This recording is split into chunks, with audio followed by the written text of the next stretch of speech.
Hello. Hi Raj, this is Jasmine. Actually, I got your number from one of my friend living in Nova Scotia. वो मैंने पूछना था कि मैंने PNP के बारे में सुना था that you applied your PR. Yes. Yeah. So मैं सोच रही थी कि मैं भी जो है नोवा स्कॉशिया मूव होके वहाँ पे कुछ questions थे and doubts थे mind में regarding the PNP process. So can we meet somewhere and we can discuss about that? Yeah. Tomorrow I'm free. We can meet tomorrow. There is a library on a Dartmouth ferry terminal. Um, I think we can meet there tomorrow around 5 p.m. All right. Yeah. Okay. See you then. Yeah. Bye. How are you? I'm good. How are you? Good. How's going so far?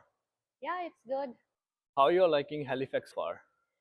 Yeah, I'm liking it, but I'm here for only 7 days. And मैं अपनी friend को visit करने आई थी तो मैंने सोचा कि क्यों ना थोड़ा जाके आपसे पूछा जाए कि क्या प्रोसेस है PNP का यहाँ पे बिकॉज मैं सोच रही थी कि अब ओंटारियो से मूव होकर यहाँ पे तो कोई PR के पाथवेज अगर अच्छे हैं तो मैं यहाँ पे फिर मूव हो जाऊँ और PR के लिए प्लानिंग करूँ. Yes, I have applied just like a PNP skilled worker, and I got my Yeah. PR through that. Okay. So I can like answer your question, the question that you have. So, Sure. what is your status in Canada right now? तो मेरा work permit अभी last month ही आया है और right now मैं सोच रही थी कि मैं अपना टाइम ना वेस्ट करते हुए नोवा स्कॉशिया अगर मूव हो जाऊं कि अगर यहाँ पे अच्छे और इजी पाथवे हैं PR के लिए तो वो इसीलिए आई थी डिस्कस करने के लिए कि if we can go for. वैसे भी CEC के जो CRS स्कोर्स या आ रहे हैं वो 500 से ऊपर आ रहे हैं, और ओंटारियो में काफ़ी कम पाथवेज हैं PR के, तो it's a good decision to move to Nova Scotia. तो आपके पास कितने साल का वर्क परमिट आपको मिला है? I got 3 year work 3 permit years. क्योंकि मैंने 2 इयर्स की अपनी स्टडी कंप्लीट की थी और मैं 12th ग्रेड के बाद यहाँ पे आई थी. ओके. आपका एजुकेशन बैकग्राउंड क्या क्या स्टडी करा है आपने यहाँ पे? मैंने यहाँ पे आके इंटरनेशनल बिजनेस मैनेजमेंट का कोर्स लिया था ओके. 12th ग्रेड के बाद ओके. और उसके बाद जो IBM किया था और एक और कोर्स लिया था फाइनेंशियल सर्विस का. सो कौन से आपके क्वेश्चंस हैं ऐसे कि मैं आंसर कर सकता हूँ? You can ask any question. जैसे मैंने आपको बताया कि मेरे को फुल टाइम जॉब यहाँ पे ढूंढनी है. कोई ऐसा पाथवे है कि मैं यहाँ पे जब मूव हूँ जॉब का अपना एक्सपीरियंस कोई फुलफिल करके और उसके बाद में अपनी PR अप्लाई कर सकूँ, कुछ है ऐसा यहाँ पे?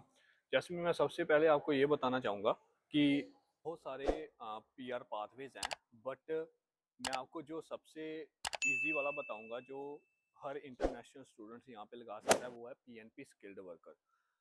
इससे फास्ट प्रोसेस भी था PNP एक्सप्रेस एंट्री, बट वो अदर प्रोविंस से अगर आपने स्टडी करी है वो इस गवर्नमेंट ने अभी बंद कर रखा है. उन्होंने क्लोज कर दिया वो प्रोग्राम, बट उसका रीज़न अलग है, वो हम बाद में डिस्कस कर सकते हैं. बट अभी आपके लिए जो PR पाथवे हुआ है PNP स्किल्ड वर्कर, ओके. उसकी कुछ रिक्वायरमेंट्स हैं एलिजिबिलिटी के लिए. इसकी बेसिक रिक्वायरमेंट्स बताता हूँ कि क्या है. सबसे पहली बड़ी बात कि आपके पास एक जॉब ऑफर होना चाहिए जो नोवा स्कोशिया एम्प्लॉयर के अंडर हो. सेकेंड रिक्वायरमेंट रहेगी कि उस जॉब के अंडर आपको 1 साल तक काम करना है, जो कि 1560 आवर्स होते हैं पूरे टोटल. 1 ईयर का मतलब इक्वल टू 1560 आवर्स. थर्ड, आपकी एज जो कि 21 ईयर्स से 55 ईयर्स होनी चाहिए. ओके. फोर्थ पॉइंट जो कि मेन पॉइंट है कि आपको इमिग्रेशन स्टेटस क्या कनाडा में, जो कि आपका वर्क परमिट है. फिफ्थ, आपके पास हाई स्कूल डिप्लोमा होना चाहिए. ओके. तो ये बेसिक रिक्वायरमेंट्स हैं जो आपको फुलफिल करनी है. बाकी इन रिक्वायरमेंट्स को फुलफिल करने के लिए जैसे कि आपको आईएलटीएस स्कोर करना पड़ेगा. आपका आईएलटीएस स्कोर भी आपकी नोक जॉब के हिसाब से, नोक कोड के हिसाब से डिपेंड करता है. Raj, I have a question because जो ये नॉक 0 है, A है, B है, C और 0 और so what does it mean कि इसके स्पेसिफिकली आप मुझे बता सकते हैं नॉक 0 क्या है, A क्या है, B क्या है और C D भी आई गेस, तो ये क्या चीजें हैं? डेफिनेट. सो सबसे पहले मैं आपको एक बहुत अच्छी न्यूज़ दूंगा कि इस PNP स्किल्ड वर्कर में हर एक नोक की जॉब एलिजिबल होती है. Oh okay. So there is नोक जीरो, और आप उसको नोक ओ भी बोल सकते हो, ए, नोक बी, नोक सी एंड नोक डी।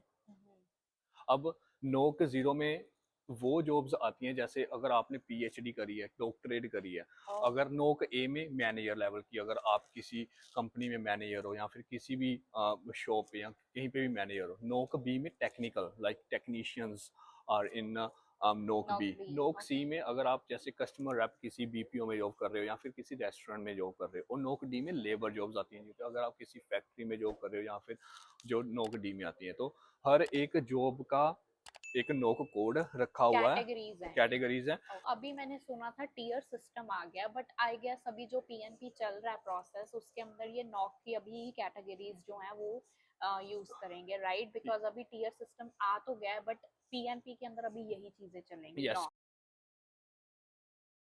सो राज, एक और क्वेश्चन है कि जो आप लैंग्वेज रिक्वायरमेंट की बात कर रहे थे, so what is CLB? I have heard like कि CLB की रिक्वायरमेंट होनी चाहिए, so what is exactly CLB? So CLB means Canadian Language Benchmark. Okay. तो अगर इसकी उन्होंने CLB के भी कुछ कैटेगरीज बना रखी हैं, जैसे कि CLB 4 या CLB 5। अगर आपकी जॉब नोक 0 A या B में है तो आपको CLB 5, जिसका मतलब है आपको लिसनिंग में 5, रीडिंग में 4, स्पीकिंग में 5 और राइटिंग में 5 बैंड चाहिए। Okay. और अगर आपकी जॉब नोक सी या नोक डी में है तो आपको CLB 4, दैट मीन्स आपको लिसनिंग में 4.5, रीडिंग में 3.5, राइटिंग में 4 और स्पीकिंग में 4 बैंड चाहिए। So this is the requirement of Canadian language benchmark, CLB।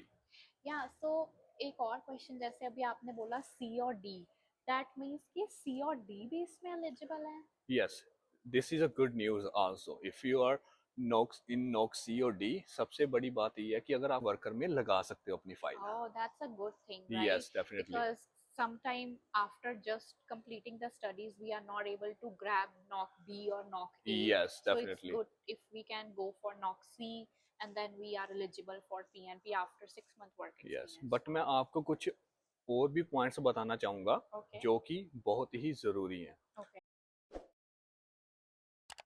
सबसे पहली बात कि अगर आपका federal post graduation work permit है, अगर आपने यहाँ पे PG program post graduation study करी हुई है, तब आपके पास अगर नोक डी है तो आप एलिजिबल नहीं हो सकते। अगर आपके पास पोस्ट ग्रेजुएशन वर्क परमिट है तो आपकी जॉब नोक 0 A, B और C में होनी चाहिए। ऑब्वियसली, क्योंकि अगर आप पीजी करते हैं तो पोस्ट ग्रेजुएशन अगर आप करते हैं तो वो नॉक डी के लिए लाइक इट्स अ कि आपको बी और ए की ही वो जॉब लेनी चाहिए, और सी भी उसमें चलती है, बस नोक डी नहीं चलेगी। यस। और सबसे बड़ी बात, अगर आप यहाँ पे रिफ्यूजी स्टेटस है या फिर रिफ्यूजी स्टेटस आपका रिफ्यूज हो चुका है, अगर आपने आप अप्लाई कर चुके हो तो आप इस प्रोग्राम में एलिजिबल नहीं हो। ओके। थर्ड पॉइंट, सबसे मेन पॉइंट ये है कि अगर आपने कोई इंडोर्समेंट ले रखी है, जो कि अटलांटिक इमिग्रेशन प्रोग्राम है, यहाँ पे अगर आपकी इंडोर्समेंट है उस पर अगर आपको रिसीव हुई है तो आप इस प्रोग्राम में एलिजिबल नहीं हो। Okay. So these are some points that you should consider before applying to PNP. skilled worker। Endorsement आप उसकी बात कर रहे हैं जो AIPP में होता है? हाँ, AIPP में भी मैं आपको इस प्रोग्राम के बारे में भी एक next I know you have vlog on this AIPP. I will definitely watch that vlog. Yes, definitely. उसमें थोड़ा मुझे वो भी क्लियर हो जाएगा क्या है जो अभी आप एंडोर्समेंट की बात कर रहे हैं। हाँ, जैसे कि ये हम PNP स्किल्ड वर्कर का। और आज मैंने ये भी पूछना था, नोवा स्कॉशिया में कौन से एम्प्लॉयर्स के साथ हमें जाकर जो है जॉब जो है ढूंढनी चाहिए? वो कौन से एम्प्लॉयर्स हैं जो एलिजिबल हैं जिनके साथ मैं जाके जॉब करूं और वो पीएनपी के लिए एलिजिबल हो जाते हैं? That's a good question also. So मैं आपको बताना चाहूँगा कि जो भी एम्प्लॉयर जो भी नोवा स्कोशिया में है, कम से कम वो 2 साल से ऑपरेट करते होने चाहिए, 2 साल से ऑपरेट करते होने चाहिए, फिर वो एलिजिबल होते हैं इस प्रोग्राम के लिए। अगर वो 2 साल से कम, कोई भी नई कंपनी है वो आपको हायर कर रही है, उनको 2 साल तक ऑपरेट करना पड़ेगा, उसके बाद वो एलिजिबल हो सकते हैं इस प्रोग्राम के लिए। वो आप उसकी बात कर रहे हैं जो रजिस्ट्री ऑफ स्टॉक कंपनीज में जाके मैं चेक कर सकती हूँ कि ये ऑपरेटेड है कि नहीं है? Yes, definitely. मेरे पास एक क्वेश्चन शायद मेरा रह गया है, so let me check my phone, मैंने नोट किया हुआ है।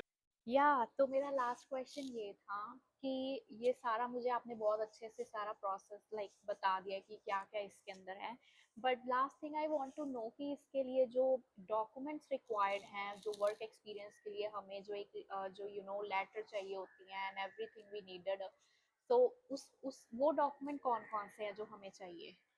These questions we will discuss in our next vlog, guys. Anything? बहुत से क्वेश्चंस जो हैं माइंड में रहते हैं, डाउट होते हैं, और हमने सोचा like we should go with this way कि हम एक क्वेश्चनर सेशन करते हैं जिसके अंदर जो आपको अच्छे से समझ आए कि जैसे एक हम इमिग्रेशन लॉयर के पास जाते हैं। So hope you like this idea. अगर आपको ये आइडिया पसंद आया और अब आप जो चाहते हैं पार्ट 2 लेकर आए हम डॉक्यूमेंट्स रिक्वायरमेंट की, तो प्लीज़ डू कमेंट और लाइक और हमें बताएं कि आपको ये वीडियो अच्छी लगी या नहीं लगी, और सब्सक्राइब तो ज़रूर कर लेना अगर आपको अच्छी लगी तो। Thank you, guys, and Shabba Khair.